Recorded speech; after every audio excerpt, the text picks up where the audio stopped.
Salut à tous, mon nom c'est du Storm du Meeple et bienvenue maintenant à la partie du top 10 à top 1 de mes jeux favoris dans le jeu de société. Je vous avertis déjà, je vais un punch, Terraforming Mars ne sera pas dans ce top. C'est un jeu qui est bien le fun, je l'ai même pimpé avec mon imprimante 3D avec des belles petites forêts, des belles tuiles hautes et des cités.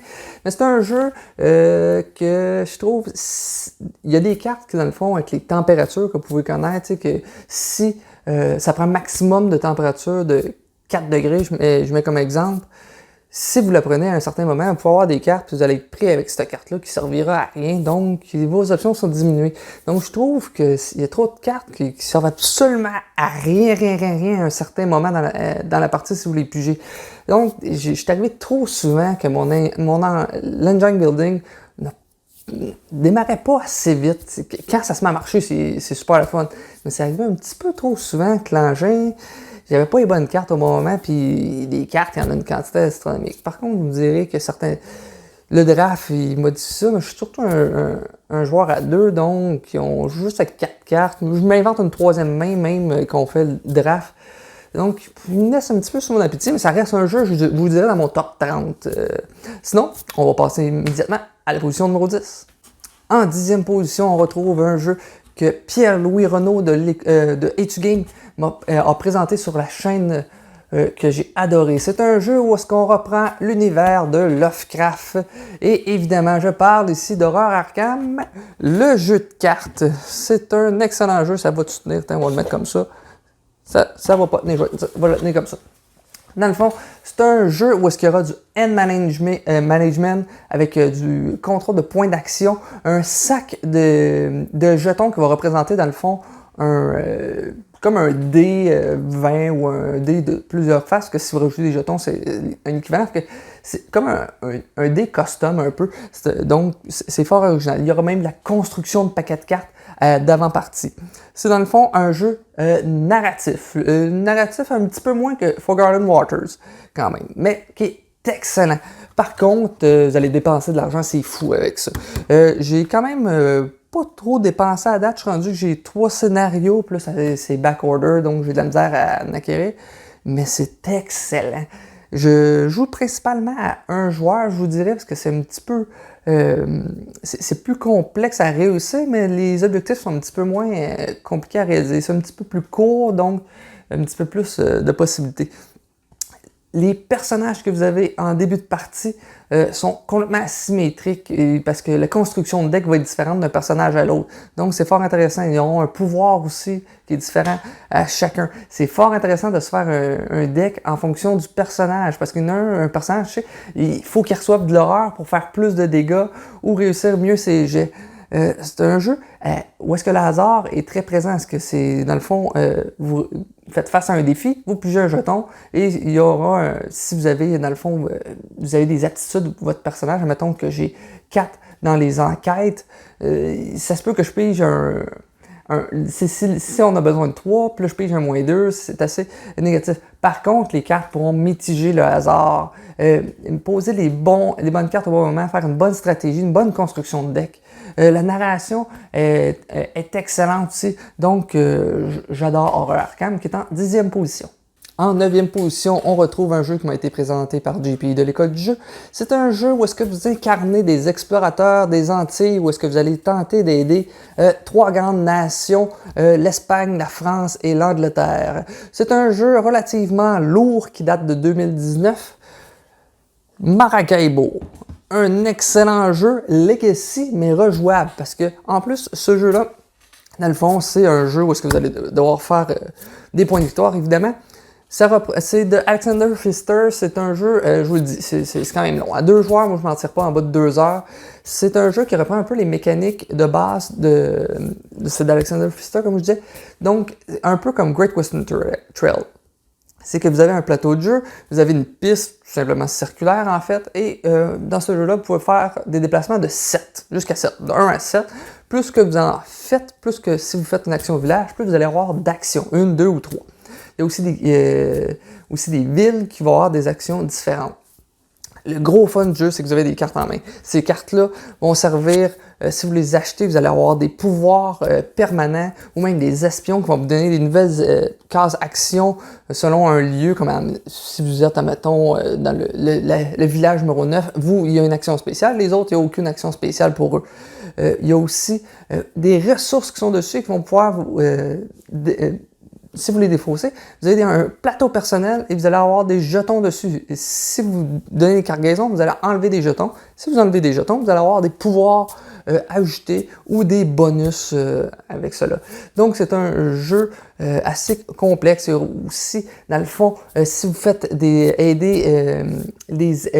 attaques avec les Anglais, les Espagnols, les Français, ça va vous donner des bonus de partie. Parce qu'il y a 3 tracks et c'est surtout là que vous allez faire des points en fonction d'où est-ce que vous êtes. Et si vous êtes celui le plus avancé, il y a des bonus aussi.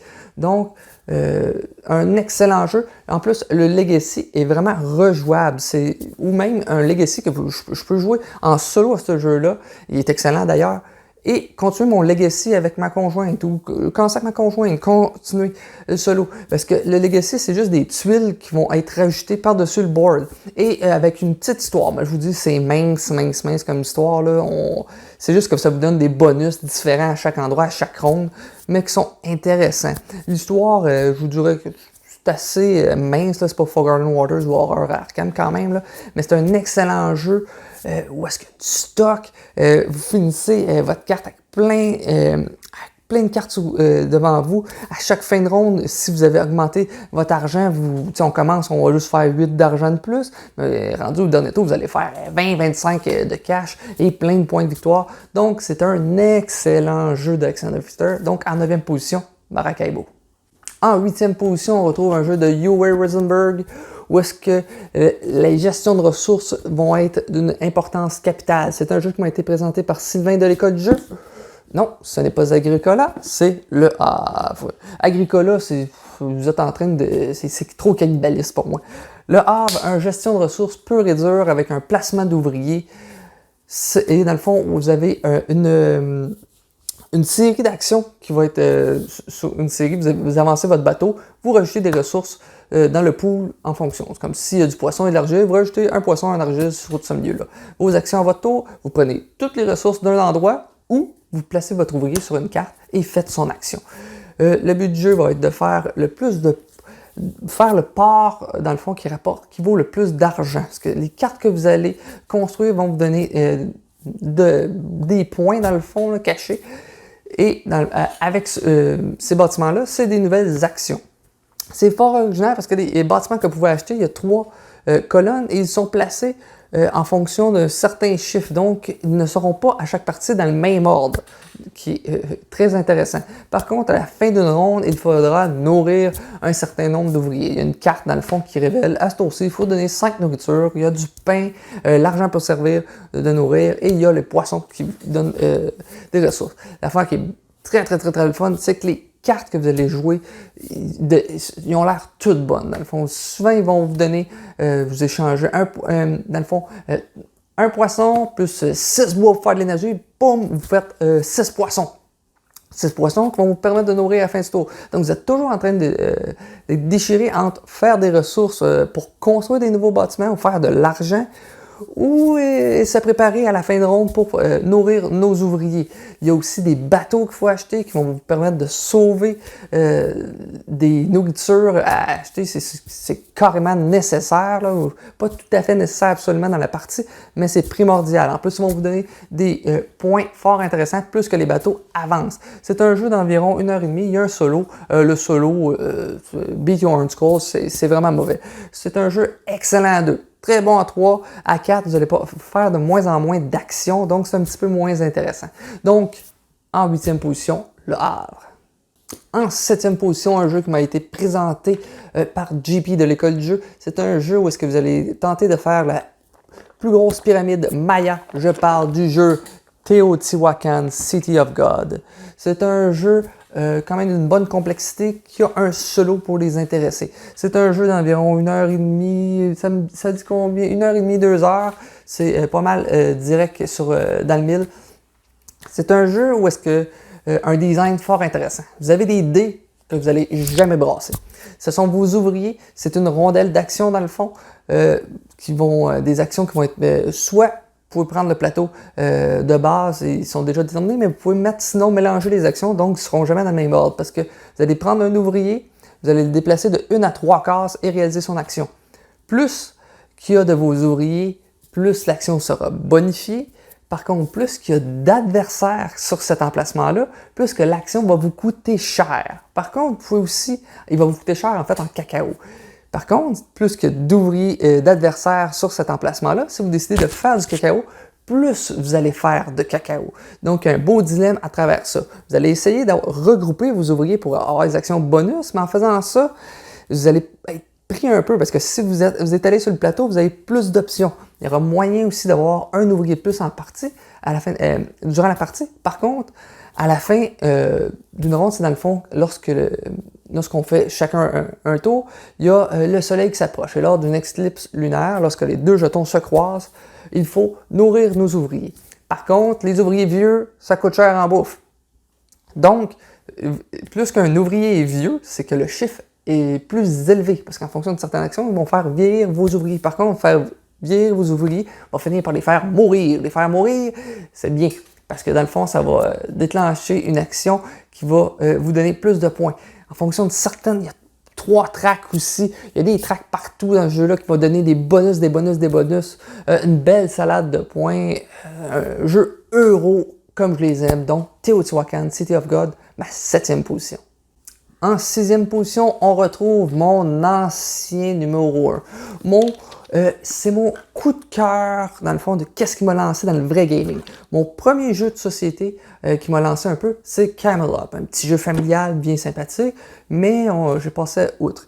Par contre, un jeu stratégique qui m'a lancé vraiment dans quelque chose qui m'a donné la magie à mon œil, c'est un jeu exclusivement 2 joueurs, selon moi. Le meilleur exclusivement 2 joueurs, Seven Wonders Duel. C'est un jeu, justement, où est-ce qu'on reprend la mécanique de draft à 2 joueurs. Le draft à 2 joueurs, normalement, c'est pourri. Mais là, il y a une pyramide où est-ce que vous allez pouvoir piger une carte. Vous prenez tout simplement une carte dans la pyramide et vous la mettez devant vous. Souvent, ça va être des ressources qu'ils vont vous donner, donc pour pouvoir acheter d'autres cartes, faire construire vos merveilles. Le but étant de faire le plus de points dans cette partie-là. Non, pas juste ça. Il y a un certain nombre de jetons scientifiques. Si vous atteignez un certain nombre, vous mettez fin à la partie, vous gagnez. Il y a les actions militaires aussi qui vont vous faire avancer sur une track. Si vous vous rendez plus loin que votre adversaire, c'est un petit souk à la corde. Vous allez faire des points. Les jetons scientifiques aussi, je ne l'ai pas mentionné, va vous donner des bonus. Vous pouvez... L'affaire qui est super la fun, c'est d'essayer de calculer quelle carte. Vous voyez tout sur le plateau comme votre adversaire. Certaines cartes seront dévoilées, donc vous essayez de ne pas dévoiler les cartes. Parce que s'il y a une carte par-dessus, elle n'est pas dévoilée. Donc vous essayez de moins dévoiler de stock à l'avantage de votre adversaire. Par contre, il y a certaines cartes, si vous faites une construction d'une merveille, vous permet de jouer une 2e fois. Donc peut changer complètement la dynamique du jeu et contrecarrer les plans de votre adversaire. Il y a l'extension Panthéon que beaucoup de personnes ont apprécié, que j'ai apprécié correct. Je trouve que si vous finissez avec les points de victoire, il y a 3 cartes qui sont fort importantes, qui peuvent vous donner des 21 points, ce qui est énorme dans le jeu. Par contre, il y a l'extension Agora qui va arriver prochainement, qui va donner une autre manière de finir la partie qui m'intéresse vraiment beaucoup. C'est un jeu complètement c'est un jeu d'échecs pour moi dans ma tête, mais beaucoup mieux. Donc, en 6e position, je n'ai pas fait le 7-7. Donc, en 6e position, Seven Wonders Duel. C'est vrai qu'il m'avait été présenté par David Couteau de l'école de Professeur Board Game, j'ai oublié de mentionner. En 5e position, on retrouve un jeu présenté par Vincent de l'école du jeu. C'est un jeu que, dès que je l'ai joué, coup de cœur instantané. C'est un jeu avec un design magnifique, avec un thème so-so, mais qui marche bien quelque chose. Et qui a eu une campagne Kickstarter très futureuse avec la grosse boîte de Smartphone Inc. C'est un jeu absolument génial. Design fantastique. Dans le fond, à chaque début de tour, derrière un paravent, c'est un jeu, c'est vrai, de 90 minutes. Ça, c'est si vous jouez à 5 joueurs, parce que si vous jouez à 2, une demi-heure 45 minutes, c'est fait. À 3 joueurs aussi, 4 joueurs, ça peut aller dans 1h15, je vous dirais. C'est un jeu, dans le fond, vous allez avoir des tuiles actions que vous allez superposer un par-dessus l'autre. Je sais pas quelle vidéo je vais présenter celle de Vincent ou de David Couteau. C'est dans le fond, vous mettez ça derrière un paravent, ça va définir vos actions pour le tour. Ces actions-là, ces deux tuiles-là vont désigner, ça va décider tout le tour qui va suivre. Dans le fond, ça peut baisser votre prix de vos téléphones, parce que vous allez vendre des cargaisons, ça peut augmenter le nombre de cargaisons que vous allez faire, parce que si vous avez plusieurs emplacements sur la map centrale, mais que vous n'avez pas assez de téléphones à vendre, vous allez perdre un peu des ventes. Si vous vendez moins cher, c'est l'ordre de tour avant, donc vous allez vendre avant les autres. Par contre, si vous vendez à moins cher, vous allez faire moins de points. Donc, c'est un beau dilemme et l'iconographie sur le tableau est fantastique. Qu'est-ce que ça fait, mon action mauve? Section mauve, les brevets. Une rejouabilité extraordinaire avec les brevets, justement, qui vous donnent des pouvoirs en cours de partie, qui vous permettent de vous déplacer ailleurs, vendre à des certains acheteurs. Ma première partie a été à 5 joueurs, entre autres avec Sylvain de l'école du jeu. C'était fantastique à 5 joueurs. C'est aussi bon à 4, à 3, à 2. À 2, je vous suggère de mettre l'automa. Par contre, ça prend l'extension, mais l'automa, justement, ça vous met un troisième joueur avec une map restreinte. C'est un jeu avec un design fantastique. Solo aussi disponible. C'est pas vraiment intéressant, je vous dirais. Vous allez faire le tour vite, mais c'est génial. C'est tout simplement génial. Donc, en 5e position, Smartphone Inc. En 4e position, un petit trou s'est créé derrière moi si vous avez observé. C'est un jeu beige de beige. C'est un jeu en l'an 110. L'empereur règne sur Rome et à l'apogée de sa gloire. Les patriciens se focalisent sur leur pouvoir et la richesse. Un jeu beige de beige, comme je vous dis, de Stefan Feld. Trajan. Un jeu qui m'a pas été présenté par personne sur YouTube. C'est un ami qui m'en a parlé. Il savait que j'aimais beaucoup Château de Bourgogne, mais Trajan, le meilleur jeu de Stefan Feld. C'est un jeu où est-ce qu'on prend une mécanique. Je crois que c'est ma mécanique favorite, mais elle n'est pas assez utilisée à mon goût. C'est le Mancala. Qu'est-ce que le Mancala? C'est que vous prenez tous les jetons sur une action, comme dans... il y a Five Tribes aussi qui le reprend. Si vous prenez tous les jetons sur une pile, vous en déposez sur plein d'actions et sur la dernière, vous faites l'action. Donc, vous allez avoir 6 actions possibles.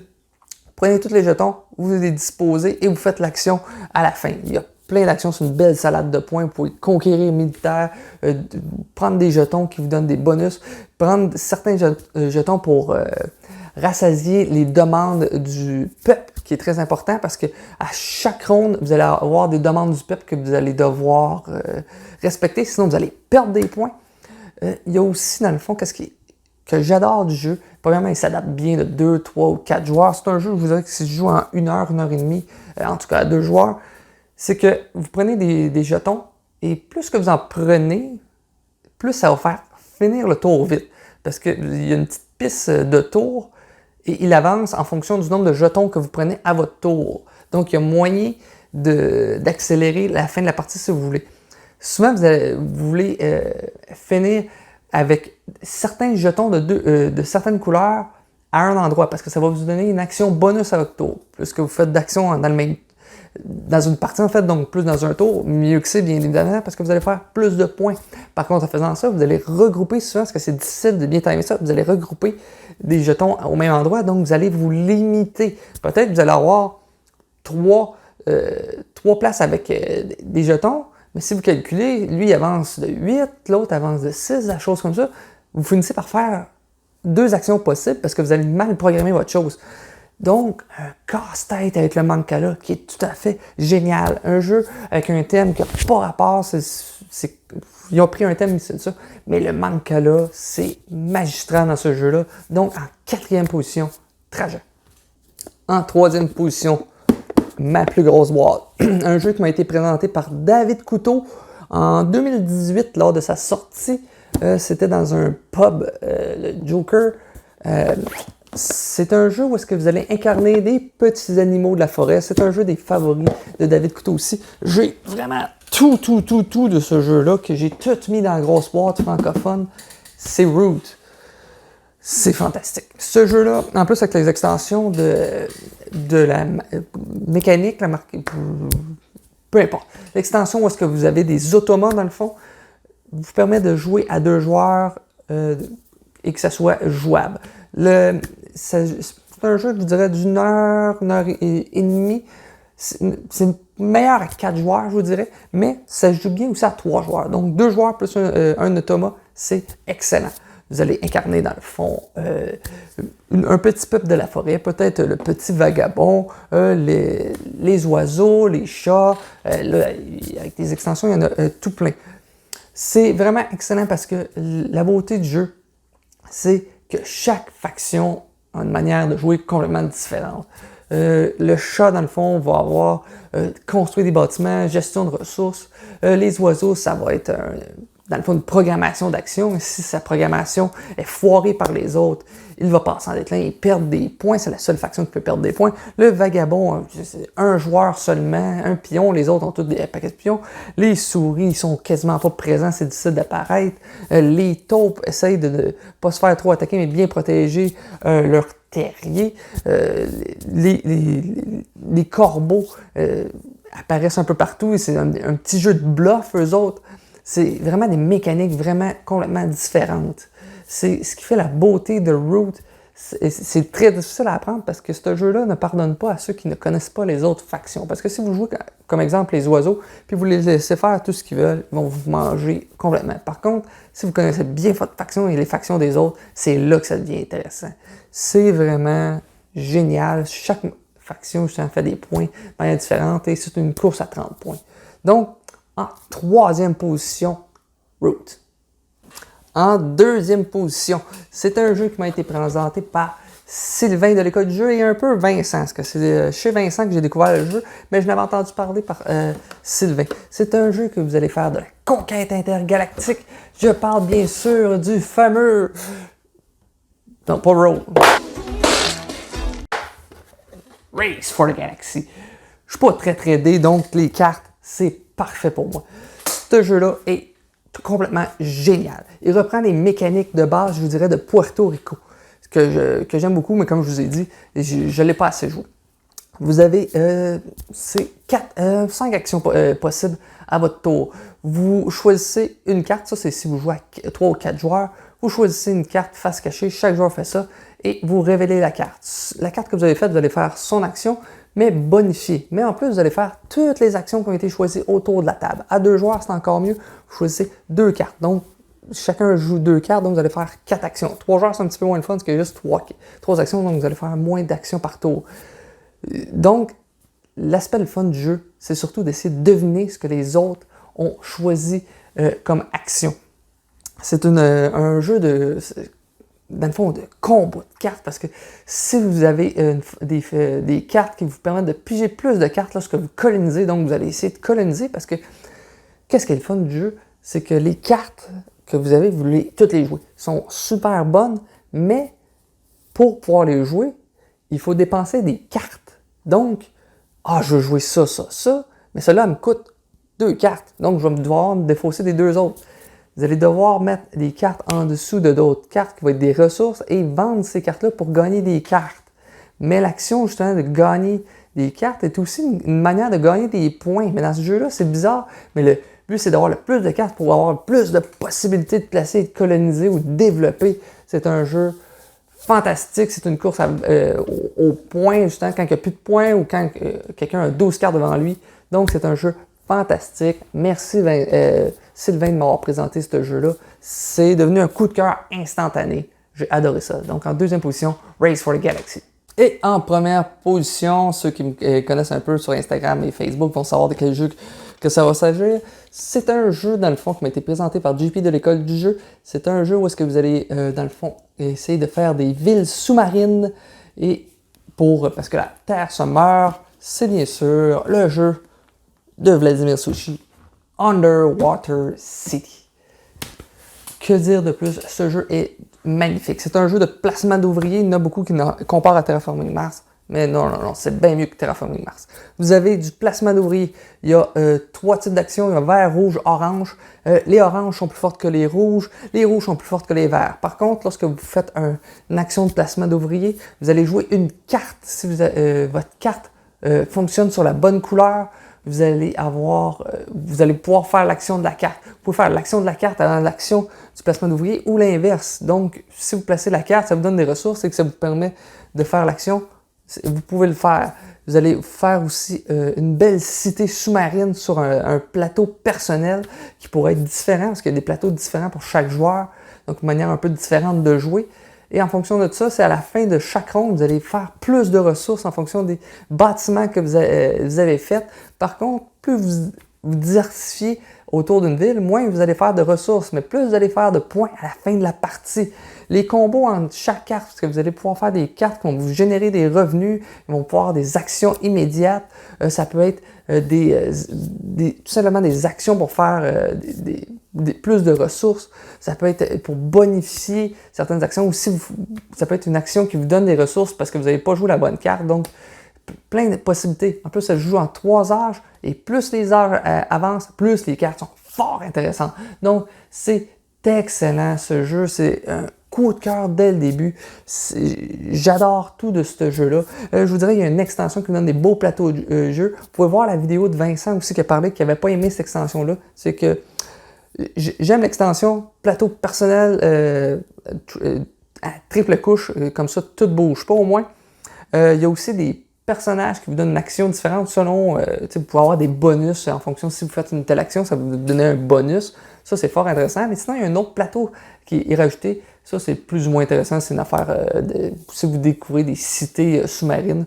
C'est surtout intéressant. Mais les personnages, d'une petite asymétrie au début, c'est fort intéressant.